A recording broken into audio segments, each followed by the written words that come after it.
Hello, good morning, good afternoon, good evening, everyone. Thank you so much for joining the GSMA webinar for the GSMA Innovation Fund for Humanitarian Challenges. Um, we will probably begin in just around 2 or 3 minutes, just to let more people join. But thank you for joining. We look forward to sharing more information with you today.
Hi, everyone who's just joined. Thank you for joining today.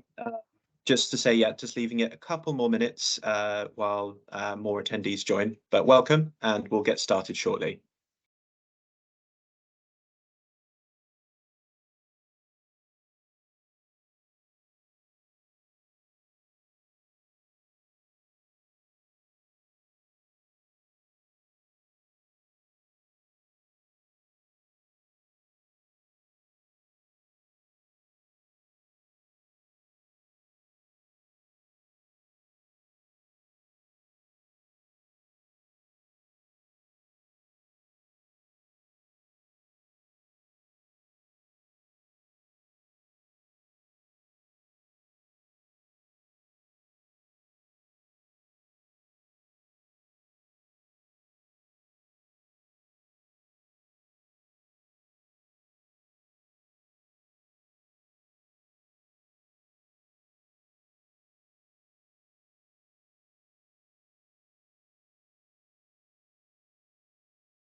Okay, we're at around 100 people joined, so I think that's probably a good time for us to start and to begin.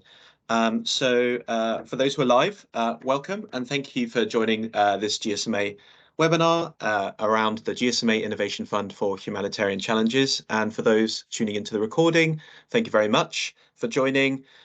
Yeah, as a reminder, on the recording, this will be recorded and made available afterwards, both on our website and also via a YouTube link. So if you want to revisit or share to anyone else, then that option will be available once this is done and in the next couple of days.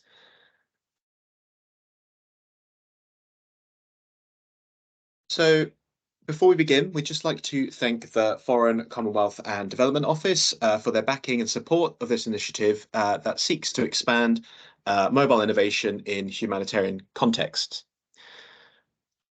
Before we jump into some of the content, just a couple of house rules. So the way that this will work is that we'll deliver a presentation for the first 30 to 40 minutes, and then there will be an option to ask questions.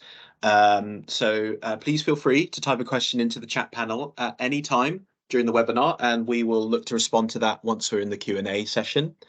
Yeah, there's probably around 20 to 25 minutes at the end of this for any Q&A.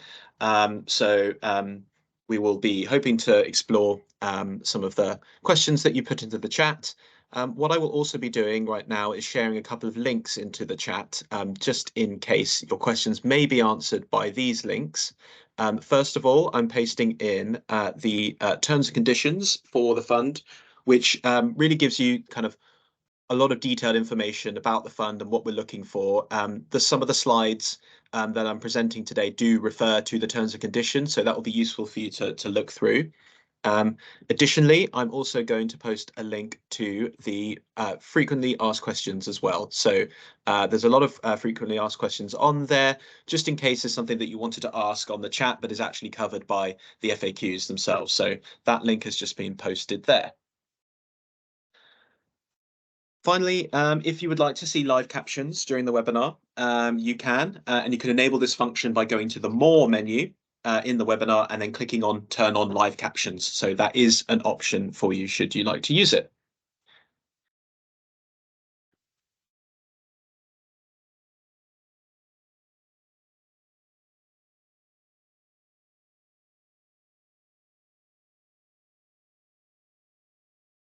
And finally, here is our session agenda. So we're currently in the welcome and introduction. Then I'll be giving an introduction to the Mobile for Humanitarian program and the GSMA Innovation Fund itself.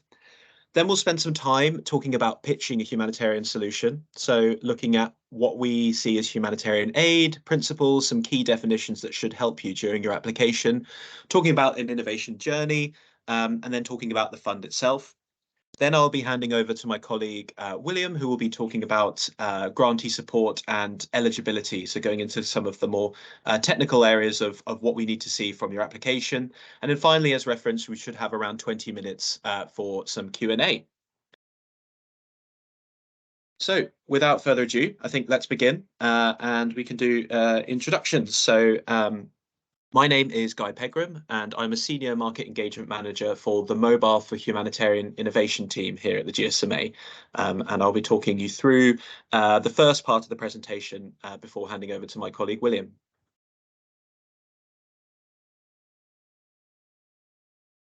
So I'm sure there will be a fair number of you who will be wondering who the GSMA is, what we do, why we're able to offer this innovation fund. And so I thought it would be good for us to start with a brief kind of introduction about the organization as a whole, and then deep diving into our departments. So the GSMA is the global membership organization that unifies the mobile ecosystem. So the GSMA brings together mobile operators and other organizations in adjacent industries to unlock the full power of connectivity so that people, industry, and society can thrive. And within the GSMA, which is where we sit, is a Mobile for Development team, or M4D for short, that brings together the mobile industry and international partners to reduce inequalities and tackle humanitarian and development issues. Across our programs, the M4D team has experts that drive financial inclusion, digital inclusion, humanitarian response, and climate impact, with a focus on key themes like gender and local entrepreneurship. We are unique in that we sit at the intersection of mobile ecosystem and development and humanitarian sectors, and our in-market expertise allows us to inform and build unique partnerships. And so within the Mobile for Development team sits the Mobile for Humanitarian team, or M4H for short. And so the mission of M4H is to accelerate the delivery and impact of digital humanitarian assistance.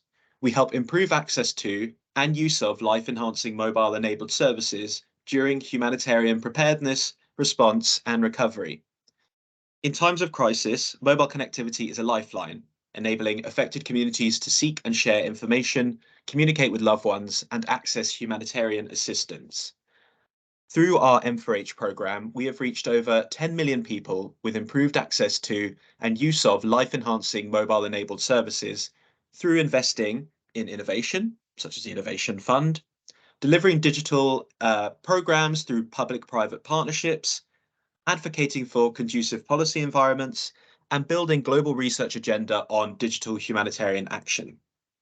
And the next slide gives a brief snapshot of some of the achievements of the programme. So as you can see, we've done a lot over the past 10 years that the programme has been in existence. We've now reached around 11 million people with improved access to and the use of life-enhancing mobile-enabled services. We have completed 3 Humanitarian Innovation Fund rounds. We've distributed over £5 million worth of funding.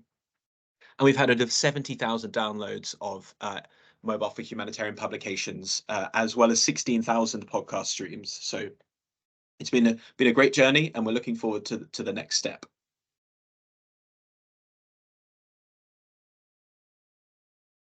And now I'll introduce you to the GSMA Innovation Fund. So what is the fund? Well, the GSMA Innovation Fund provides grant funding and support to organisations, especially startups and SMEs, leveraging mobile technology to solve socio-economic challenges. The Innovation Fund has 3 objectives.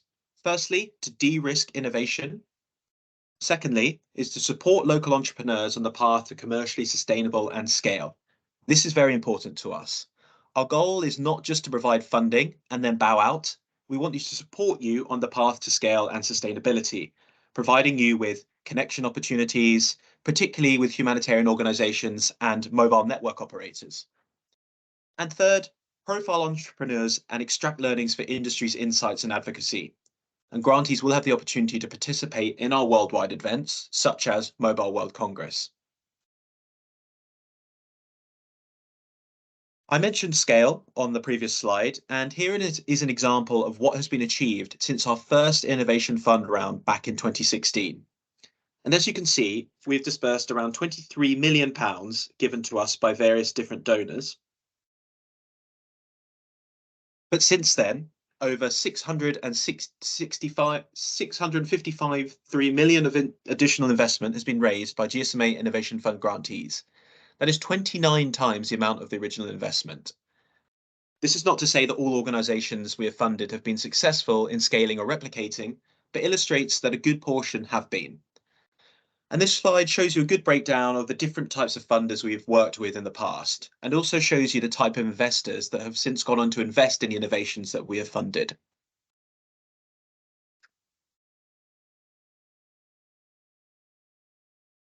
And this slide shows you an indication of the different innovation fund rounds we have run in the past.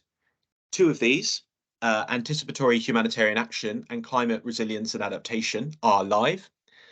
And as you can see, there are a number of different themes and topics focusing on digital inclusion,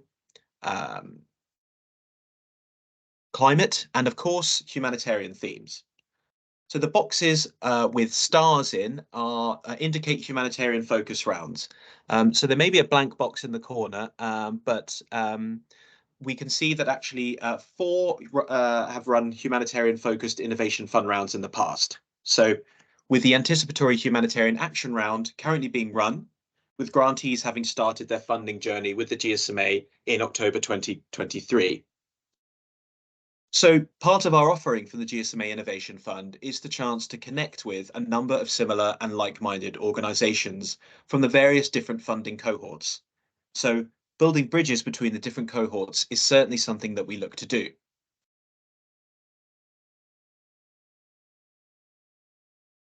So that's an introduction there to who the GSMA are, what the Mobile for Development and Mobile for Humanitarian departments do, and how the GSMA Innovation Fund has worked in the past. Now, of course, this fund is focused on humanitarian challenges and pitching a humanitarian solution. So I thought I would spend some time talking about what we expect when it comes to a humanitarian solution and some of the key themes and some of the key definitions. So before we get specifically to talk about the new fund, it would be good to illustrate how grant-funded projects will contribute to the humanitarian section. So we have this quote here: humanitarian aid is aid and action designed to save lives, alleviate suffering, and maintain and protect human dignity during and in the aftermath of emergencies. And this quote was taken from the Global Humanitarian Assistance Programme, but it's a great way of summarising the humanitarian work that we're looking to support through the fund. Humanitarian work is governed by certain principles, and these are some of the key humanitarian principles that we include within our humanitarian work. First of all, you have humanity. We must protect life and health and ensure respect and dignity. Neutrality. Humanitarians do not take sides in hostilities. Impartiality. Needs must be the lead priority when taking humanitarian action, not being influenced by nationality, race, gender, religion, etc. And independence.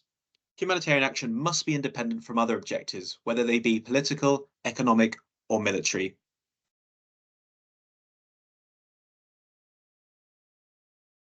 And next slide, please. And now to clarify what we mean by the terms that constitute this funding opportunity. So innovation. What do we mean by innovation? Well, by innovation, we mean the application of a new idea that adds value. So this could be in success, ideas, applied, and value. And what about humanitarian innovation? I'm sure there are a number of you who may be wondering whether your idea fits within a humanitarian innovation context.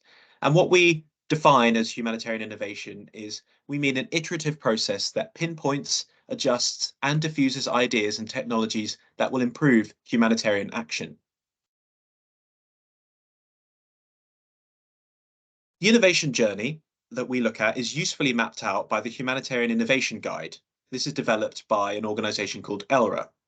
The guide is designed to provide targeted support to individuals and organisations attempting to develop innovative solutions to the challenges facing humanitarian assistance, resulting in a more effective humanitarian response. The guide is written with two audiences in mind: humanitarian practitioners who are seeking to develop a new approach to their work and want to apply an innovation lens to solving problems, and social entrepreneurs from outside the sector who've identified an opportunity to engage with the sector and need a humanitarian framework to contextualize their innovation plans. So I'm sure there are many of you on both of these sides joining today. The innovation journey shown here shows the essential stages of innovation development, acknowledging that a search for existing solutions may result in either an adaptation of existing technology or an invention of a new solution. Furthermore, it indicates that a pilot of an innovation may also lead back to adaptation or reinvention in order to achieve a successful pilot.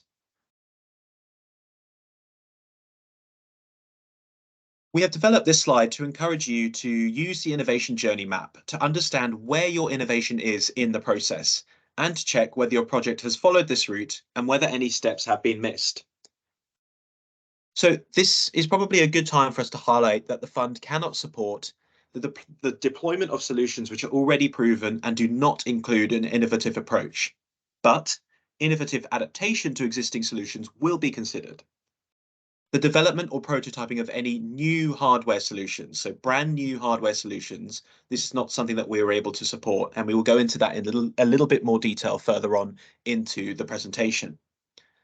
And finally, projects that focus solely on products and solutions for high-end devices not associated with low-income users. For more details on this, please see the terms and conditions link that I put into the chat earlier on.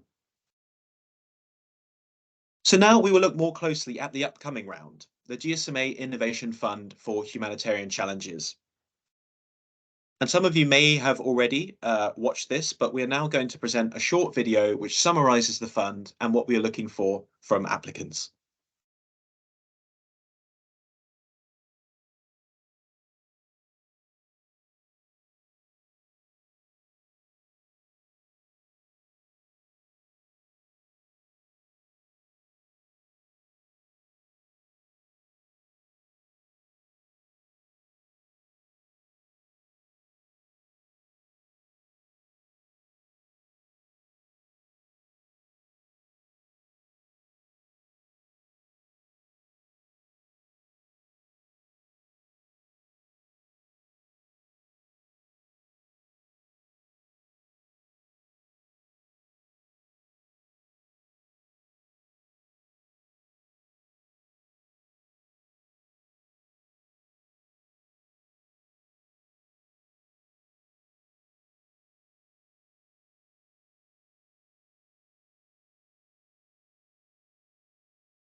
Okay, I hope you enjoyed that video. And of course, that video standalone is available on a link on the landing page for the fund, also on YouTube as well.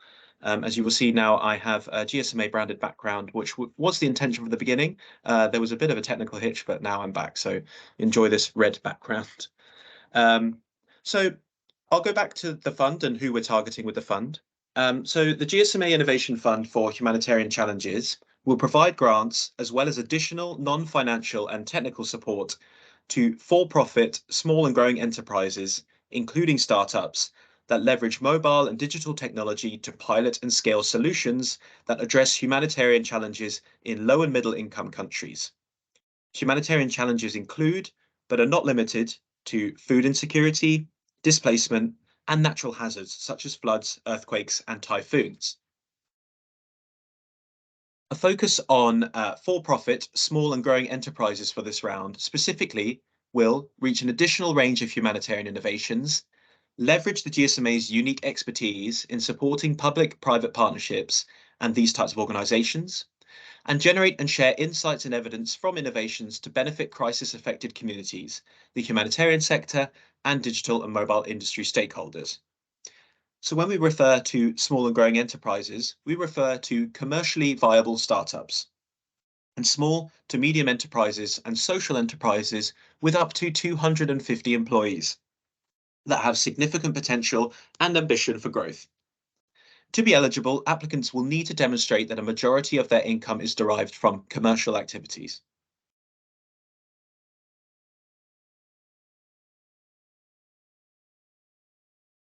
So what solution is the fund interested in?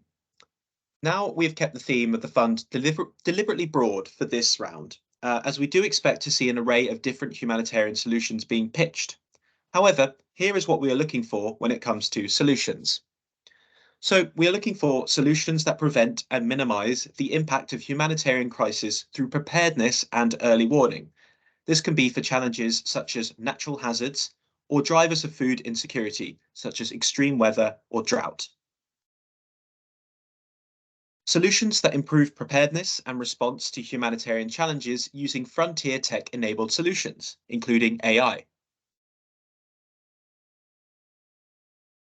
Solutions that respond to the needs of crisis-affected populations, including internally displaced persons and refugees, through access to humanitarian assistance, services, and life-saving information. And finally, solutions that are existing innovations that can be adapted or replicated in a new context to respond to a humanitarian challenge.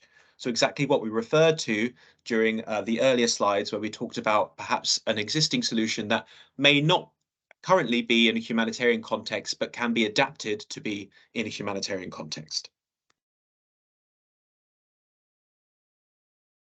So what do we expect to see in this application? Well, firstly, that you have a strong sense of your user base. That's very, very important.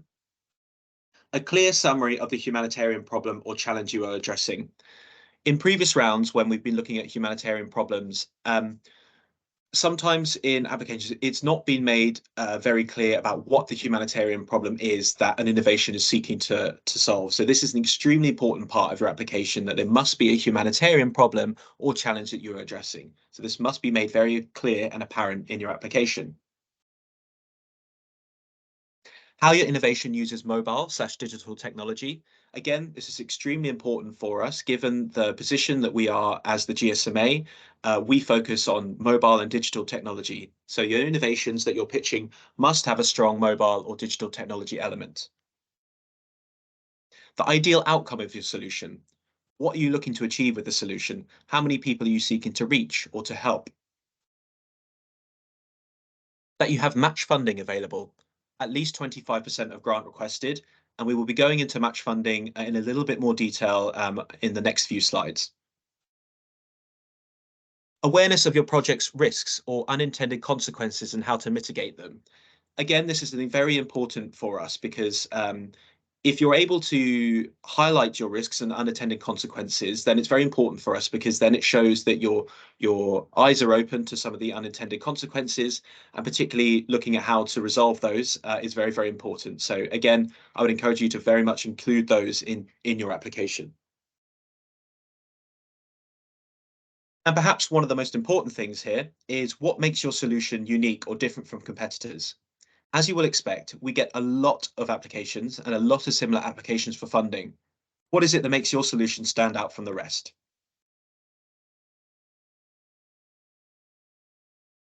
Okay, so now we are going to discuss what type of support you can expect as a grantee and the eligibility criteria for applying. For this, I will hand over to my colleague, William. Thank you, William. Thanks, Guy.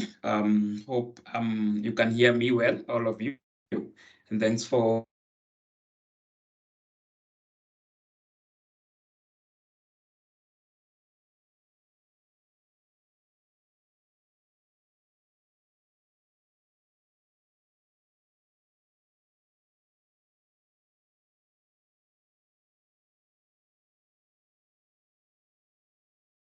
I think we may have lost William with a connection issue there, folks. So I will jump in for the time being until William can rectify those issues there. But yeah, let's start with the first slide. Support provided to the grantees through the Innovation Fund. We take great pride in providing a whole suite of support for grantees in addition to the financial funding. But the financial funding ranges from 100k to 250k per project. for a project life cycle of between 15 to 18 months.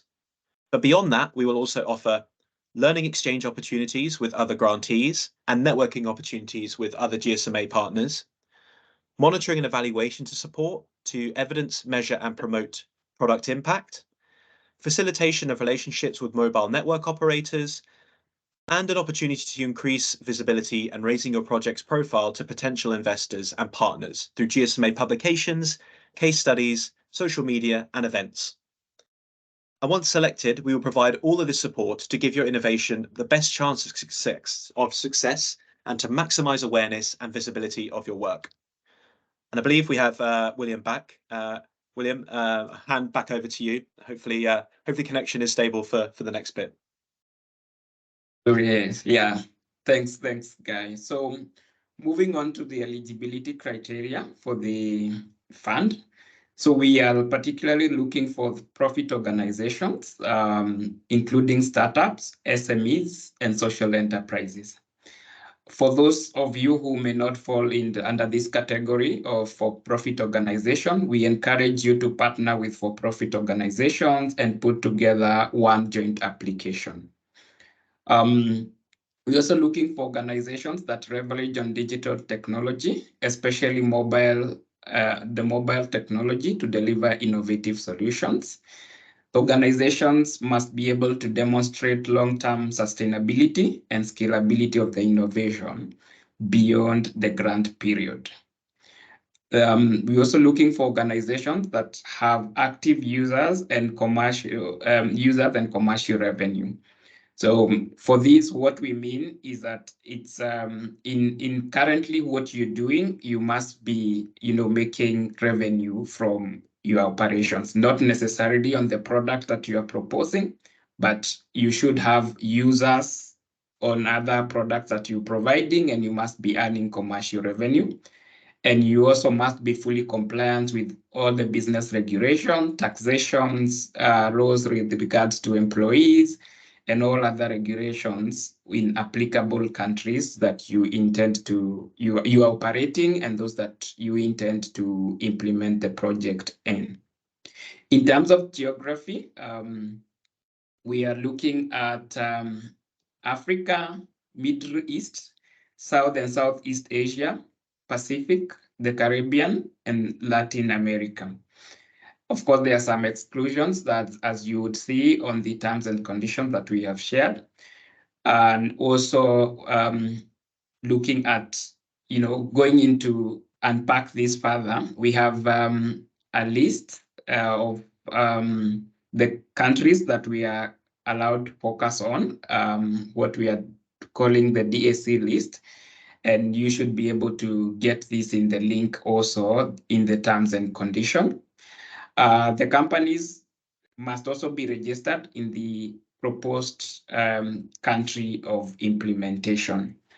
For this also, if you are not registered in this, we have a bit of flexibility here, where we say that where the service delivery lies with a downstream partner, then rather than the main applicant, then it's okay for the main applicant to be registered elsewhere.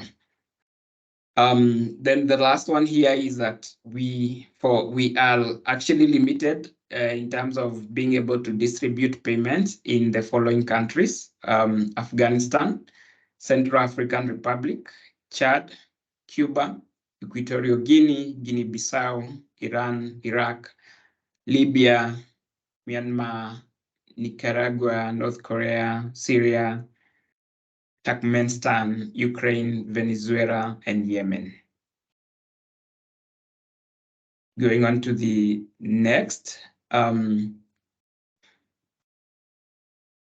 Switch off my video to increase bandwidth.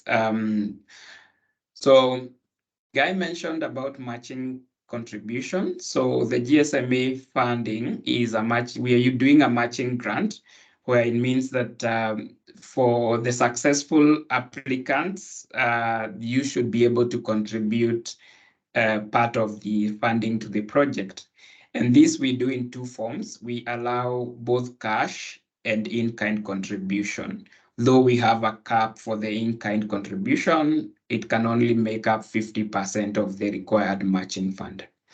So for those of us who would request for funding that is between 100,000 pounds to 150,000 pounds, you must be able to provide 25% of what your request as part of matching fund.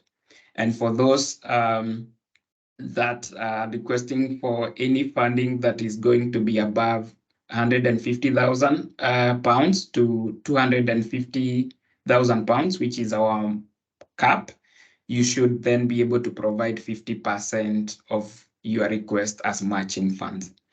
One key point to note is that the matching contribution must be secured by the time that you submit the final proposal, which is in June 2024. And that funding that you will have secured as matching fund then must be implemented or applied to the project within the project cycle. Moving on, well, these are not really like, criteria per se. We actually encourage organizations that are female founded or female led, or those that have a significant representation of women at all levels to apply.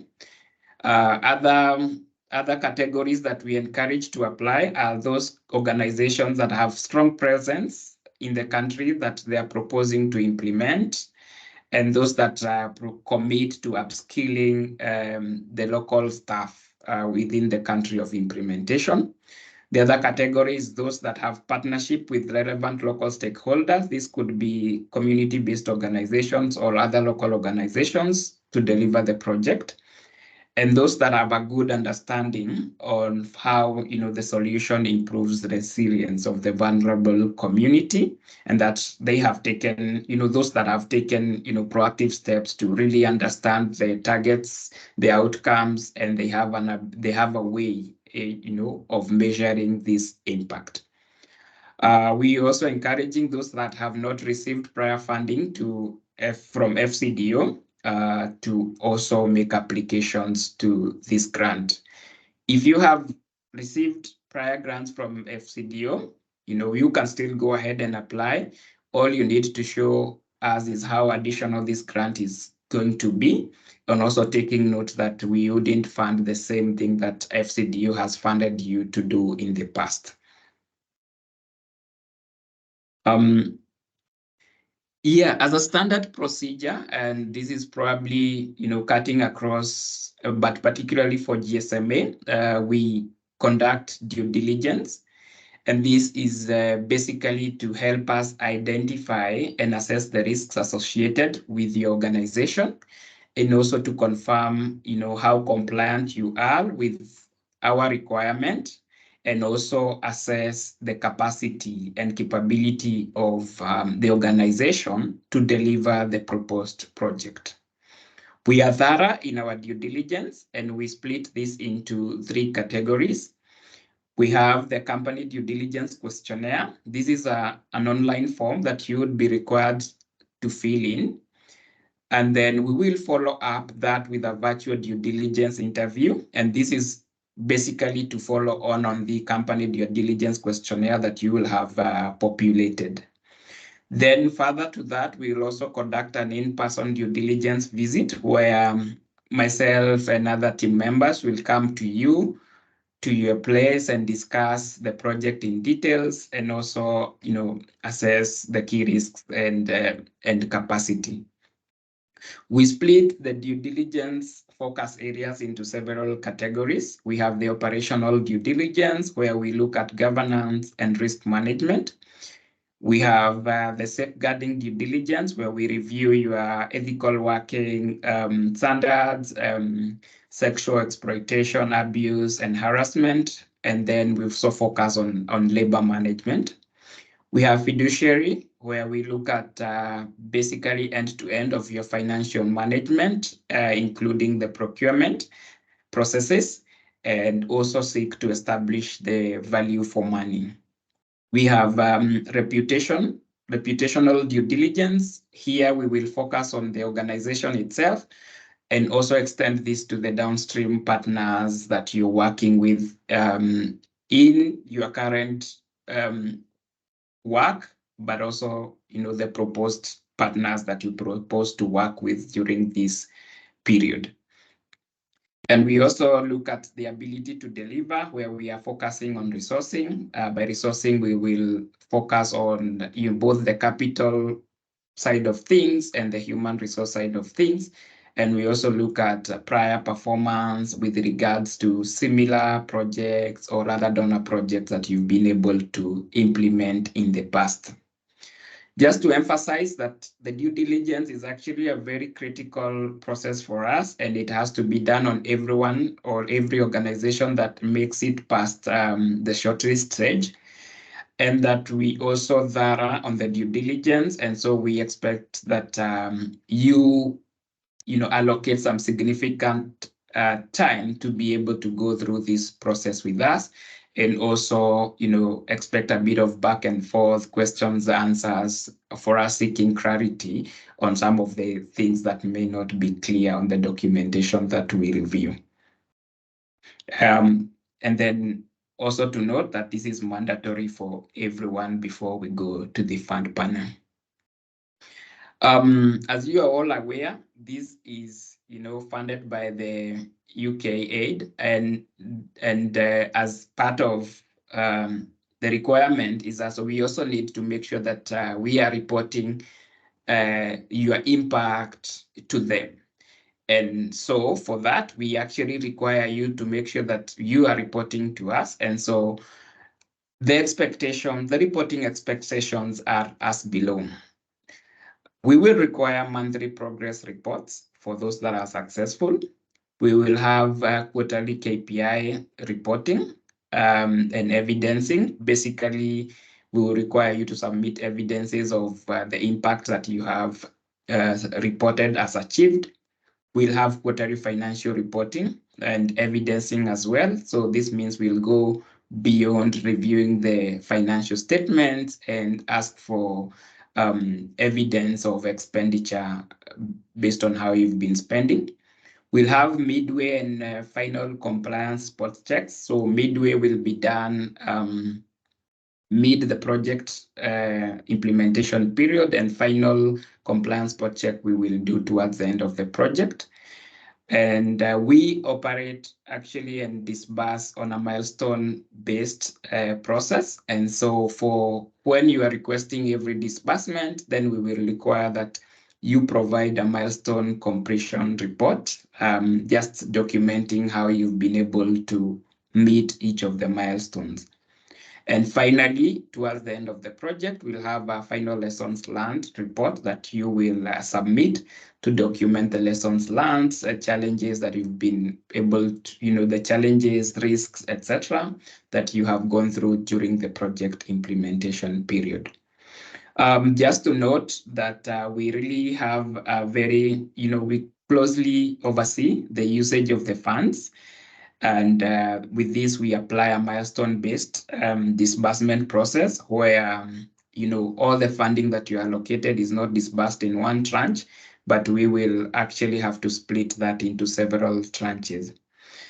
We require that we maintain adequate financial systems throughout the grant period, so as to provide a clear audit trail and evidences of the expenses that you incur.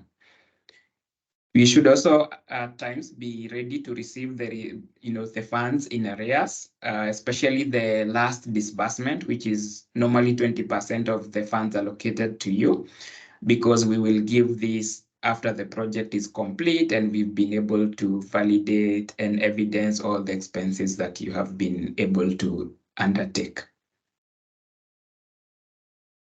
Okay, moving forward into the key fund dates, the application period, we opened this on the 11th of December, and we will keep this open for 9 weeks and closing this we will be closing this on the 12th of February. So the way to apply is that you will log in into our GSMA website, gsma.com/the Innovation Fund. And then to the bottom of the page, you will have, the tab, you'll have a button there to click that says apply here. And then this will take you to our application platform, which is called Flax. For Flax, you'll have to register first, and then once you fill in the registration form, then we will approve you to go into the next stage where you will now be required to fill in the pitch questionnaires. So after 12th of February, then what happens? So we will take from the 12th of February to the 23rd of March to review all the applications that we will have received and do a short list. Then those who will be shortlisted will get into the proposal stage, which will last between 23rd March to 12th of June. This is an interactive process during the proposal stage where there'll be, a lot of conversations between us and the applicants. A lot of back and forth will also be happening between this period. And we will also have the due diligence process ongoing at this stage. So our ask is that you actually make sure during this time you are available for us to support you in making sure that your project and the budget proposal is okay, but also responding to our many questions that we will be asking during the due diligence process. Then by the 12th of June, we will ask you to submit now the final project proposal, the budget, including, the roadmap, or probably what you would call the theory of change. And then this document is what then we will present to an independent fund panel, which is a panel of experts who will review this and then make approvals based on our recommendations, but also based on how they understand the technologies. And this is going to happen in July 2024.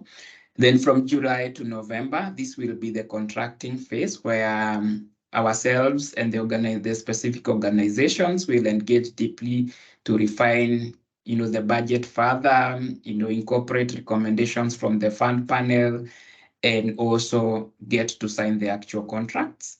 And we expect that then from November 2024 onward, we will now have the implementation phase where we start our disbursements and then you move on to do the implementation and our monitoring then follows on. We expect that then the grant will remain live for 15 to 18 months as has earlier been indicated.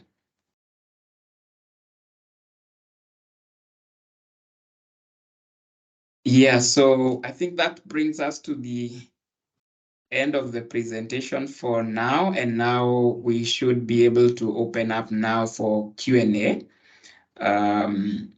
where we respond to all the questions that you have in the chat. And I'll push this to Guy to start off on the questions. Guy.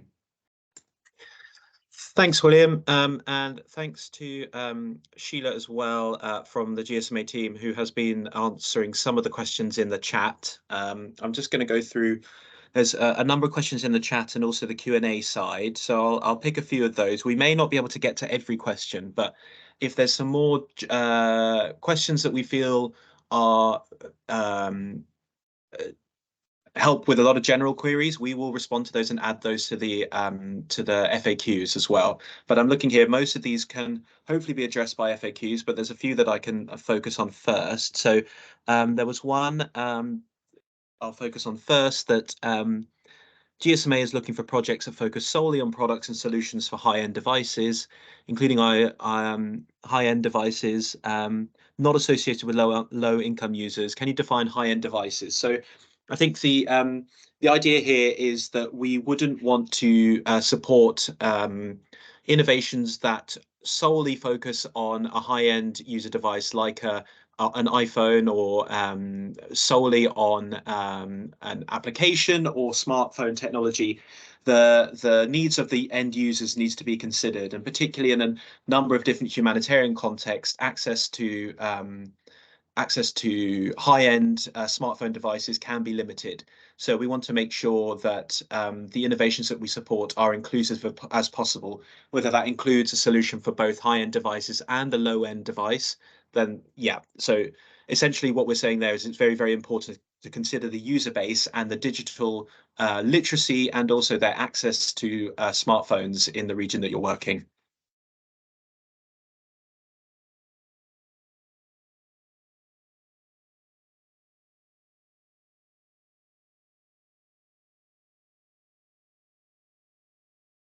Okay, looking through. Yeah, William, I do you want can to go ahead and also ask one? take one quick one here. For the cash contribution, would this include payments that have been paid to subcontractors, service providers, MNO, and consultants?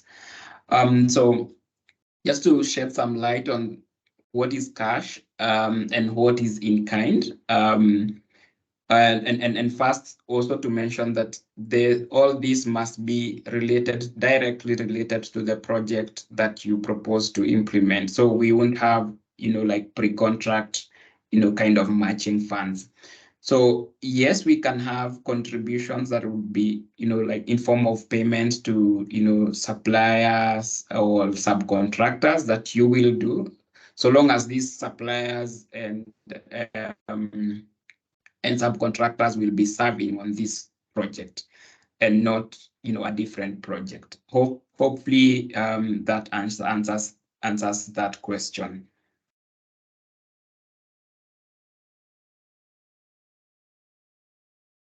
Okay, William, I have another one here. How do you define emergency? Does it include situations where there is a humanitarian crisis that is long-term due to ongoing political and social crisis with no end in sight?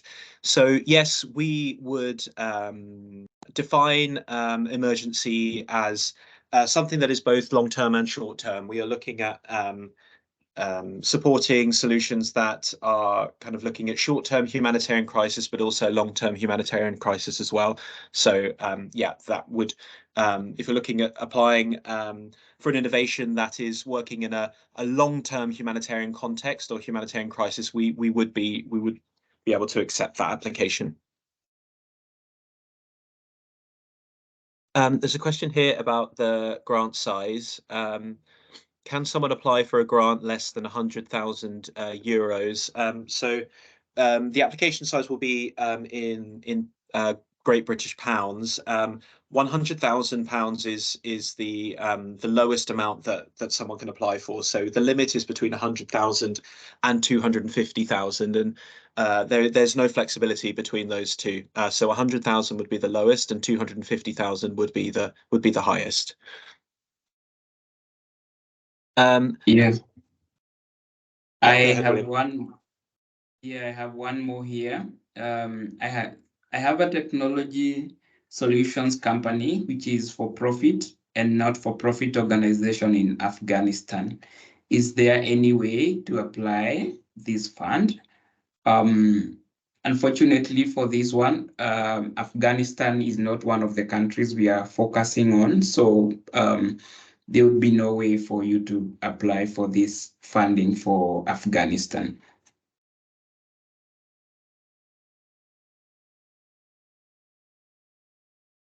Question here. Can we apply as an education technology startup that focuses on sustainability education and upskilling of children in disadvantaged regions via mobile app? So yes, that technology and that subset of users would be acceptable. I think we would need a little bit more information on the application to decide the full eligibility, but that would be acceptable from that statement. But just to be, as I mentioned there, it's important for the accessibility and inclusiveness nature of mobile technology to be considered. So again, when looking at mobile apps, making sure that other perhaps lower end devices solutions are available. Yeah, one more here. At the pitch submission stage, do we need to submit letters of commitment from prospective local organizations or counterparts, or would that be later if we are shortlisted? Yeah, you can submit that even at this stage, especially where you are partnering with local organizations. So that helps to show that you have partners. But then if you are shortlisted, we'll go ahead and ask for proper maybe MOUs that you have signed to outline the roles and responsibilities of each partner in the project. Thanks, William.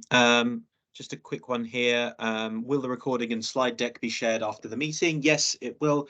This will be available on the website and as a YouTube link. So hopefully within the next few days, that will be available for you to watch and share. Okay. I have one here that says, in the GSMA2, you are clear that you will not be looking at early warning system solutions. Is that the same case still / now? Yeah, early warning systems are actually acceptable in this round. You have to show how you are solving the humanitarian challenge, and also looking at what Guy presented. Yeah, but expressly say I would say yes, it's okay to proceed and make an application. Thanks, William. One more here. We work as an NGO concerned for the initiative of organ donation. We were established back in 2019. Until now, we have record of successful 500 plus cornea collections. We look forward to step in the domain of skin donation. Okay. Yeah, I think that's more of a comment than a question, but yeah, maybe if it's a question on that, perhaps as an NGO you would not be eligible to make an application to this funding. However, you can partner with for-profit organizations to make a joint application, but then the for-profit organization becomes the lead, and then the NGO can be an implementing partner. Thanks, William. I've seen just a few questions from Alicia coming in more broadly on kind of the startup nature of some startups in particularly in sub-Saharan Africa. Yeah, I appreciate some of the messages and comments there. I think with the fund that we have, we are looking at focusing on solutions that are further along down the line in the development phase. There are certainly a number of different humanitarian funds or innovation funds that focus on startups at an earlier stage. That's not the type of organizations that we are looking to focus on at this stage. So that does rule out a certain subset of startups and applicants for sure. But we're confident that within the innovation space that there are a number of organizations and innovation funds that are supporting those types of organizations, and we feel that we're the innovation fund on the kind of next step once the innovation has been established and looking to make the next leap. So I think that's where we position ourselves rather than at the very kind of early stage of startups. Yeah, I've seen a question around matching funds for startups that do not have matching funds, whether they can still go ahead and apply. Just so that we clarify that matching funds is an absolute must-have for this project, for this round of funding. So we wouldn't be able to proceed with you if you don't have, or you don't have the capacity to provide the matching funds for the project.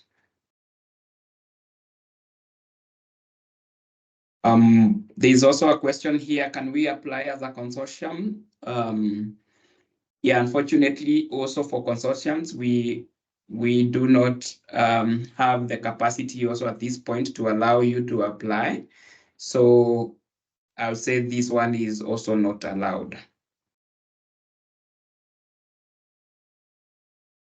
Thanks, William. I know we're approaching the hour mark here, but I appreciate there's a few questions that are still in the chat here. So if people are happy to stay on for a little bit longer, I can ask those. But also we will look at gathering all the questions that we have here and following up accordingly if your question hasn't been answered. But just going on for a few here, I've seen there's quite a few specific questions around specific projects and types. And I would say on the whole that the solutions that have been put into the chat here, they all look as if they will be eligible on the surface. It's difficult without the full kind of context to know exactly what is eligible or not. But I would maybe just have a broad comment for that, is that the technology that are being pushed in these comments is certainly certainly eligible. It's just making sure that within the definitions of humanitarian that is fitting within your innovation. So whether that's people in a humanitarian crisis or a long-term humanitarian context. So just as long as your innovation is within that context, then that would be eligible. But that's very, very key to make sure that an innovation type is focusing on a certain subset of users that are in that humanitarian definition. Yeah, one more here. Can one entity submit more than one proposal? I think we've also addressed that in the FAQ. That we don't encourage you to submit more than one. We ask you to look at which one of the many applications you're thinking about gives you the better chance, and then put in one application. So, but otherwise, if we have multiple applications from one organization, only one would be considered.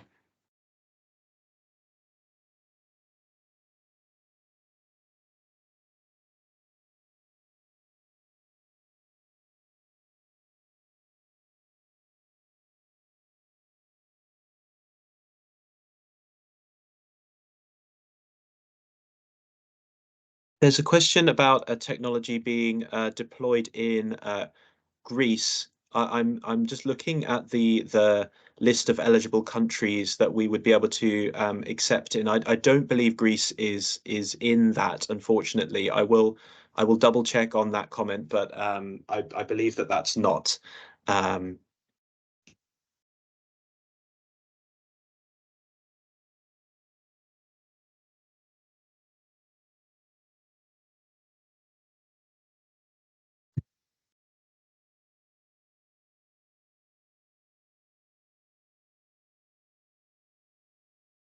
Yeah, unfortunately, Greece is not within the list of countries with the ODA recipients as well that we would be able to accept technology for. There's a question here. Will you only fund projects using mobile technology, or other types of technology are considered? Yeah, we have listed quite a number, blockchain, AI, and all those. You will find them in the T's and C's. So to answer that is that we are not only considering mobile technology.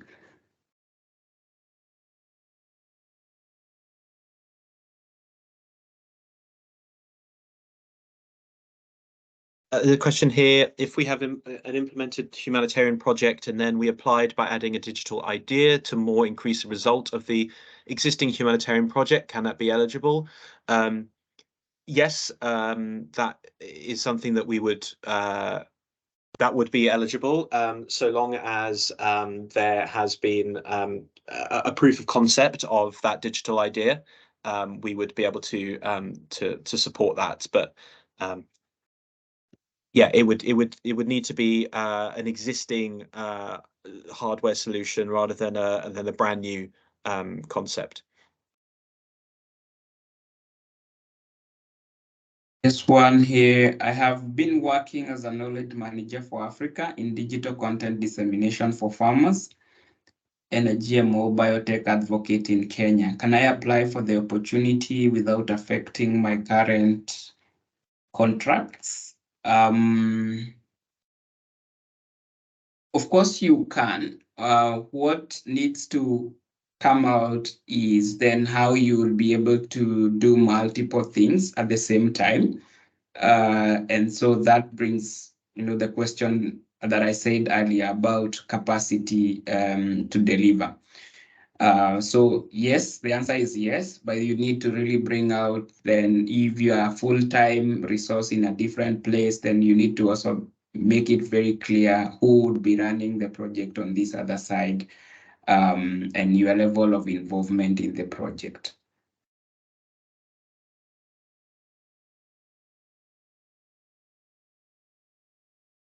Question here from Josephine. Will you only fund projects using mobile technology or are other types of technology considered? We consider both mobile and digital types of technology. So as long as there is a digital element to the technology that you're considering, then yes, we would be able to consider that.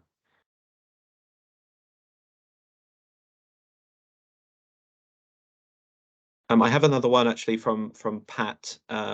Do medical emergencies qualify as humanitarian crisis, whether in normal life or in a humanitarian situations? So if there was an innovation that you were looking at that was focusing on medical emergencies within a humanitarian crisis or context, then we would be able to accept that.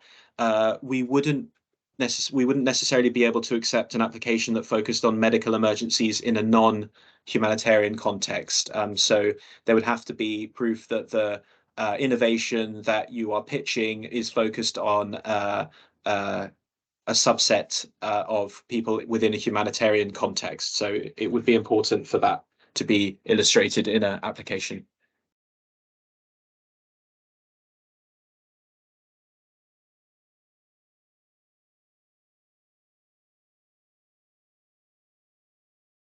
Hey, just checking if there's any other that we can respond to before we close. Yeah, one last one here. What's it's now gone. Can a CBO/RLO apply for this fund? Directly, no. We are looking at for-profit organizations only. However, we encourage collaboration between CBOs, RLOs, and private and all for-profit organizations, and then apply, jointly. So directly as a CBO, you're not able to apply for this one.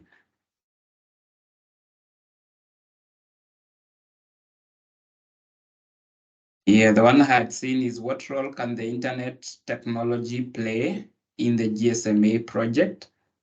Perhaps you'd have, elaborated a bit on that, but I would still refer to what Guy mentioned about the technologies. So we are not limited on mobile technologies. We're looking at digital technologies in general.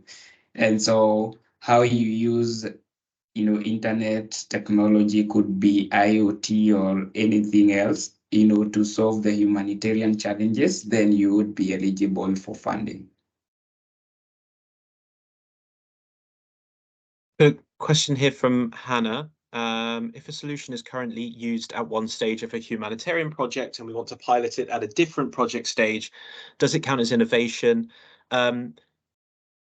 Again, we'd probably need a little bit more info, but as a whole, adapting to a new or different, adapting an innovation to a new context, we would be able to support. That's something that we are looking at, is the adaptation of a solution into a new context. But so broadly, yes, I think we would be able to accept that without knowing the full details.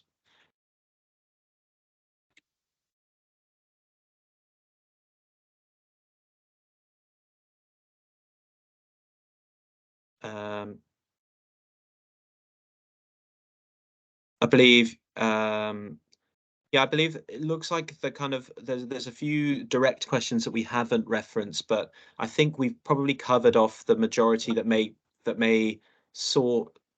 Hopefully, our answers to some of the other questions have indirectly answered yours. And I'm conscious that we've gone 10 minutes over, but what we will do, we have access to all of these questions here. So if there's anything specific that we feel needs a direct follow-up, we will make sure that we do that. Likewise, we will also have a look at the broader context of the questions and make sure that if we need to update the FAQs with some answers, we will be doing that. And of course, if there's something that you would like to ask that has not been addressed in this, you can reach out directly to us at our email address, which I will type into the bottom of the chat, and we will have someone hopefully be able to respond to your request. So I'm going to put that in the chat now, but that goes to a GSMA inbox where we will be monitoring questions that come in.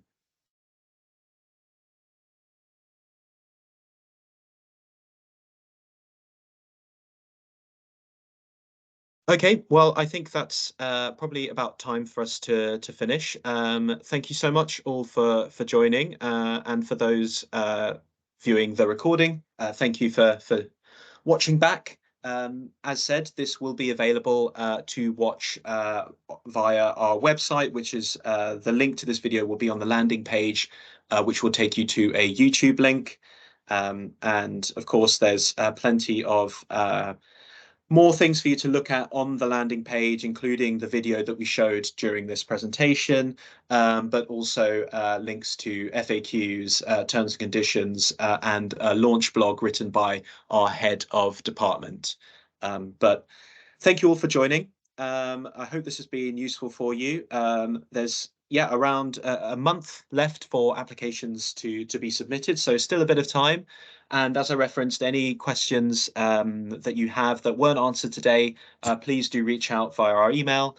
I'm really looking forward to seeing the innovations that are pitched.